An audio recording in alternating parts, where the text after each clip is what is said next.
Salut les gars, on se retrouve du coup aujourd'hui pour le bilan de la première semaine de la phase 2, qui a commencé du coup la semaine dernière et qui s'appelle l'initialisation. Malheureusement là, donc on est mercredi matin, donc mercredi 12 février, j'ai pas pu vous sortir la vidéo dimanche parce que c'est pas pour trouver des excuses ou quoi, mais j'ai eu une obligation qui fait que j'ai pas pu sortir ça dimanche et comme j'étais très occupé lundi et mardi, j'ai pu m'en occuper qu'aujourd'hui, donc voilà. Dans tous les cas, je sortirai bien la deuxième semaine de la phase de dimanche. Donc vous aurez une vidéo aujourd'hui, donc mercredi ou demain jeudi. Ça dépend quand je la sortirai. Et la vidéo comme d'habitude le dimanche. Donc les gars, les 4 dernières vidéos, c'était le bilan des 4 semaines qui ont composé la phase 1, la défragmentation qui est du coup arrivée à son terme. Et cette étape 2 va permettre au cours des 4 prochaines semaines de tout initialiser. Maintenant que vous avez repris le contrôle de votre cerveau, il est temps d'installer des logiciels efficaces avec un seul objectif, devenir discipliné. Donc cette phase 2, elle va se composer en 4 grands axes. On va commencer, pour cette première semaine, on va commencer par le premier qui est les habitudes de vie et qui a pour but de se fixer un objectif. Donc en 1, méthode pour fixer un objectif, il faut suivre chacune de ces étapes en étant le plus précis et le plus complet possible. Donc là, je vais vous faire la liste de la méthode. En 1, présenter l'objectif final. Il doit être atteignable, mais pas trop facile. En 2, déterminer dans les grandes lignes tout ce qui sera nécessaire à l'achèvement de cet objectif. En 3, décomposer le plus précisément possible chaque grande ligne précédemment écrite. En 4, définir ce qu'il va falloir faire pour réaliser chaque élément décomposé précédemment. Et en 5, placer les choses à faire dans un ordre logique et leur attribuer une date de réalisation. Voilà, donc après moi ce que je vous ai pas dit c'est que chaque semaine, en plus de recevoir un livre numérique qui détaille qui fait le détail de chaque semaine, on reçoit aussi des vidéos du Raptor sur l'espace dédié à l'expérience sociale où il prend le temps d'expliquer en détail chaque point que là je viens de vous présenter. On reçoit également une newsletter tous les jours avec un nouveau mail écrit spécialement par le Raptor qui est motivant et qui personnellement m'aide vraiment à tenir le cap. Et donc concernant ce premier point, je ne vais pas vous expliquer en détail moi ce que je veux faire, mais mon objectif et comment je l'ai détaillé, mais parce que je préfère faire les choses et en parler une fois que ce sera accompli. Ça aussi c'est une des choses que le Raptor il a dit dans la phase 1, mais sachez qu'il faut bien utiliser ces 5 points pour fixer vos propres objectifs à vous et pour les réaliser, donc c'est très important. C'est une feuille de route ces 5 points pour vraiment fixer votre GPS de vie et décomposer chaque étape en sous-étapes, puis passer à l'action. Donc en 2, crée ton emploi du temps. Donc ton emploi du temps va rythmer tes journées. Une journée menée au hasard, c'est une journée qui finit dans tes anciennes habitudes de vie.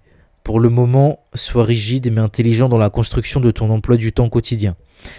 Donc voici la méthode. Là, ça se décompose en 7 points pour créer son emploi du temps. En 1, créer un compte Google Calendar ou un équivalent. En 2, définir des horaires fixes chaque jour pour répartir ses différentes activités. En 3, ces tâches sont définies par une heure de début et de fin qu'il faut respecter. En 4, certaines tâches seront quotidiennes, d'autres ponctuelles.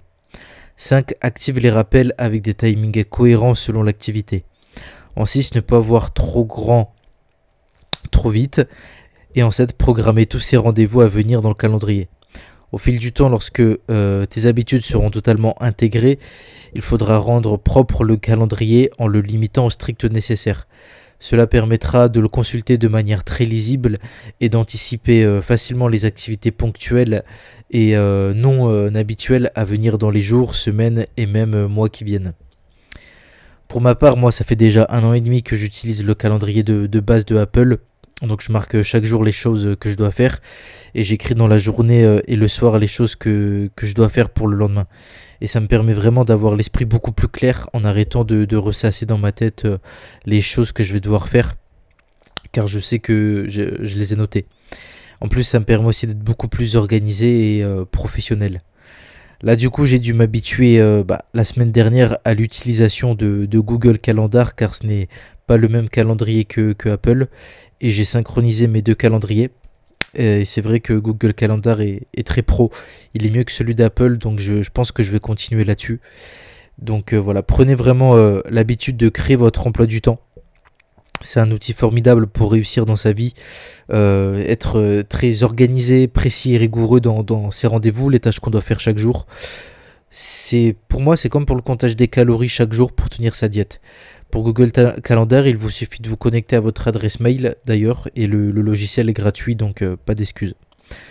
Donc voilà, ça crée votre emploi du temps les gars, et la méthode pour se fixer un objectif. C'est les deux grands points de cette phase, de cette phase 1 des habitudes de vie, euh, de ce nouvel axe de l'initialisation. Je ne sais pas si je suis bien clair, mais c'est les deux grands points voilà, de cette première grande phase. Et donc le deuxième grand axe, donc, ça va être l'activité physique. En 1, marche 7000 pas par jour. Donc ça c'était pour la semaine dernière du coup. Donc voici ton checkpoint de vie. C'est la deuxième semaine consécutive à 7000 pas pour que tu aies un repère tangible d'à quoi ressemble ta vie avec ce minimum syndical. Pour ma part, je suis toujours à 10 000 pas par jour. Vous l'avez compris, c'est mon minimum syndical chaque jour. Donc là les gars, continuez à marcher 7000 pas jusqu'à dimanche puisque j'ai pas pu vous sortir la vidéo à temps. Mais si vous pouvez faire 8000, c'est bien aussi parce que la vidéo que je vous sortirai dimanche, c'est la vidéo en vérité de cette semaine. Donc essayez de faire 8000 si vous pouvez. En 2, conserve une séance de 15 minutes de sport tous les jours, dimanche compris. Mais dorénavant, nous allons ajouter de l'intérêt à tes séances. D'abord, si tu le peux, procure-toi un haltère ou un kettlebell de 12 à 16 kg. Nous allons ajouter 2 nouveaux formats à ton entraînement que tu feras une seule fois par semaine. En 3, AMRAP, as many reps as possible. Rendez-vous dans la section AMRAP de l'app Smart Watch Time, que vous pouvez télécharger du coup gratuitement dans l'Apple Store. Et vous fixez le temps sur 15 minutes. Et vous fixez un circuit full body, par exemple thruster x10, plus pompe x10, plus American swing x10. Et vous répétez ce circuit le plus grand nombre de fois pendant 15 minutes. En 4, leader, fixe un exercice particulièrement éprouvant, par exemple le Devil Cluster, et fixe un chrono de 15 minutes. Réalise une série de 1, puis une série de 2, puis une série de 3, etc. L'objectif c'est d'aller à la série la plus grande possible, même si elle est faite en plusieurs fois. Donc ça vraiment c'est voilà, les instructions pour cette semaine. Mais me concernant, étant donné que je fais 3 séances de sport par semaine en ce moment, c'est-à-dire 2 séances Zero to Hero et une séance de boxe plus les 10 000 pas, quand je fais les 15 minutes de sport, en fait moi je fais du Tabata. Parce que c'est ce qu'il y a de mieux pour la boxe, le cardio et le renforcement musculaire. Donc c'est du fractionné intensif et je fais 35 secondes d'exercice à fond et 25 secondes de rep au poids du corps. Par exemple, je fais des burpees, des jumping jacks, pompes, squats, pompes surélevées, sur la chaise, ce genre d'exo. Donc vraiment adaptez ces 15 minutes de sport quotidienne en fonction de vos objectifs et de votre sport et faites pas forcément là ce que le Raptor vous dit de faire, voilà. Et troisième axe du coup, c'est la nutrition. On va faire des changements décisifs. Donc en 1, mange à heure fixe. Dorénavant, tu disposes d'une heure fixe pour manger, repas ou collation. Tu sais à l'avance à quelle heure il se déroule et tu respectes cet horaire. Tu as bien sûr le droit d'essayer certains créneaux et de les modifier si tu trouves qu'ils ne sont pas intéressants pour toi. Moi, je mange toujours au même moment quand je suis au boulot, étant donné que je suis en horaire décalé et que je commence à 13h et termine le taf à 20h30. Mon premier repas, il est vers 12h20 et je ne mange pas le matin puisque je fais les jeûnes intermittents. Ensuite, je prends une collation à 17h, pommes par protéinée, et je dîne autour de 21h15. Après ça change quand je suis en cours puisque je suis en alternance. Et quand je suis en cours, c'est le repas du soir qui change où là je mange un peu plus tôt vers 20h30. En 2, mange, donc là on l'implémente enfin, 3 à 4 œufs par jour. C'est le conseil de Chad numéro 1 d'ailleurs. Les œufs sont la source de protéines la plus biodisponible pour le corps, l'un des seuls aliments contenant de la choline en grande quantité nécessaire pour le cerveau et une source de cholestérol fondamentale à la production hormonale. C'est une nécessité absolue qu'il va falloir intégrer à ton quotidien. Prends les codes 1 ou 0 dans l'idéal. Encore une fois, moi je me répète peut-être, mais depuis que j'écoute les podcasts du Raptor depuis fin juin 2024, j'ai pris l'habitude de consommer 4 œufs par jour et je prends que des œufs en plein air. Je sais que en prendre bio est meilleur car les poules sont nourries uniquement avec de la nourriture biologique et donc que le taux d'oméga 3 de nutriments est meilleur, mais comme ça coûte un peu plus cher à chaque fois, je ne saute pas le pas. Et bon, même si là je viens de faire des courses et que j'ai acheté 6 boîtes d'œufs bio, je suis en train de changer ça pour justement n'acheter que des bio. Et pour votre information, si vous ne le saviez pas, en fait il existe une classification des œufs, hein, puisque 0 c'est les œufs de poule élevés en plein air bio. En 1 c'est juste les œufs de poule élevés en plein air. En 2 c'est les œufs de poule élevés au sol. Et en 3 c'est les œufs de poule élevés en cage. Donc vraiment ne prenez que du 0. Le 0 c'est vraiment le meilleur, c'est le bio. Ou 1 œuf de poule élevé en plein air. Voilà. Mais ne prenez pas de 2 ou de 3, c'est de la merde. Les qualités nutritionnelles, ce sera de la merde. Moi j'achète jamais d'œufs de niveau 2 ou 3 parce que sans compter la souffrance des poules élevées dans des conditions affreuses, sans passer pour un défenseur de la lutte animal bobo vegan, c'est une réalité, c'est affreux. Donc voilà. En plus, acheter des œufs bio, ça fait travailler nos agriculteurs français, donc c'est encore un avantage supplémentaire. Et ne prenez surtout pas en compte les anciens bilans de docteurs là qui expliquaient que manger trop d'œufs ça augmente le cholestérol, que c'est mauvais pour ceci ou cela. C'était démystifié depuis, c'est complètement faux. Les œufs c'est un putain de super aliment, l'un des seuls aliments qui contient de la choline, encore une fois en très grande quantité, qui participe à augmenter votre intelligence.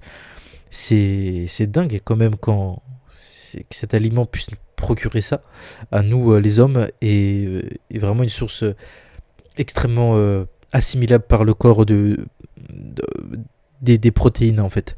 Donc vraiment manger vos 4 œufs par jour c'est très important. Et ça va vous participer vraiment à vous faire creuser l'écart.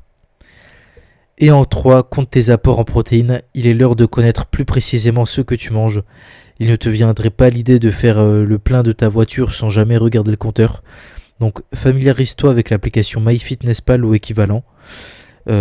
Enregistre chaque jour uniquement tes consommations chiffrées de sources de protéines animales, œufs, viande, poissons, produits laitiers. Bon, pour ma part, je fais Zero to Hero en plus de l'expérience sociale, donc le programme de transformation physique du Raptor. Donc ça fait quelques mois que je compte toutes mes calories et pèse mes aliments.